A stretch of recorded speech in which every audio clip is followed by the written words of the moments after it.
Hello बच्चों।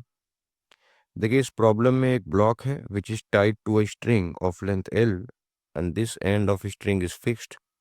Now this block is given initial speed under root 7 gl/2, so it will go in a circular path and at some point it will leave the circle.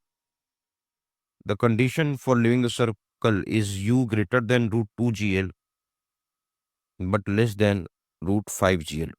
सो ये जो speed हमने दी है ये इसी range में लाई कर रही है, इसके बीच में लाई कर रही है. So it will be the case of leaving the circle. So particle at some point we have to find the height and speed. इस पॉइंट पे जो स्पीड होगी वो स्पीड हमें फाइंड करनी है और ये हाइट हमें फाइंड करनी है जहां पर ये सर्कल को लीव करेगा. And we have to also find the maximum height to which it rises finally. So यहाँ पर टेंशन जीरो हो जाएगा and the particle will move under gravity and it will follow a parabolic trajectory. So we have to find this maximum height hm. So this h plus hm ये add कर देंगे तो we will get what is the maximum height to which it has risen finally.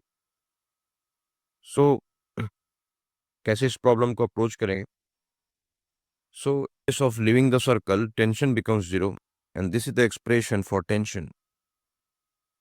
So putting t equal to 0 and u की value यहाँ put करेंगे और cos theta अगर हम कैलकुलेट करते हैं तो cos थीटा की वैल्यू आ जाती है -1/2. So theta comes out to be 120 degree. So this is the theta measured from lower vertical.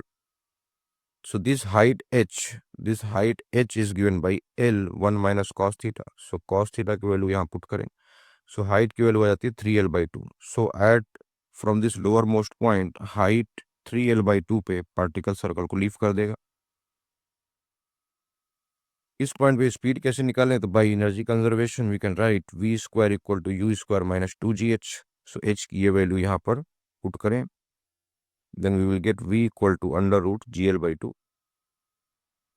Now at this position it will follow a parabolic trajectory. इस पॉइंट की जो इनिशियल स्पीड आ गई है ये स्पीड आ चुकी है इस पॉइंट के लिए. एंड अगर हम देखें this angle comes out to be 120 degree जो हमने कैलकुलेट किया है, तो this angle will be 60 degree. और अगर हम थोड़ा सा मैथमेटिक्स लगाएं देखें कि यहाँ का एंगल भी 60 डिग्री होगा क्योंकि ये वेलोसिटी परपेंडिकुलर होती है ऐसे. तो अगर ये 60 डिग्री है तो this angle will B 30 degree and this angle will be 60 degree. So the maximum height reached by the projectile is given bye u square sine square theta by 2g. सो यहाँ पे स्पीड v है तो v square sine square theta यहाँ 60 degree लेंगे bye 2g. तो v की value यहाँ substitute करें और साइन 60 की वैल्यू होती है √3/2. इसको सब्स्टिट्यूट करें, सॉल्व करें. सो एच एम यानी इस हाइट एच एम की वैल्यू आ जाती है 3l/16. So the maximum height will be given by this height h plus this height H M. So अगर इनको ऐड करें then we will get 27l/16. So this is the maximum height from this lowermost point which is reached by the particle. Thank you.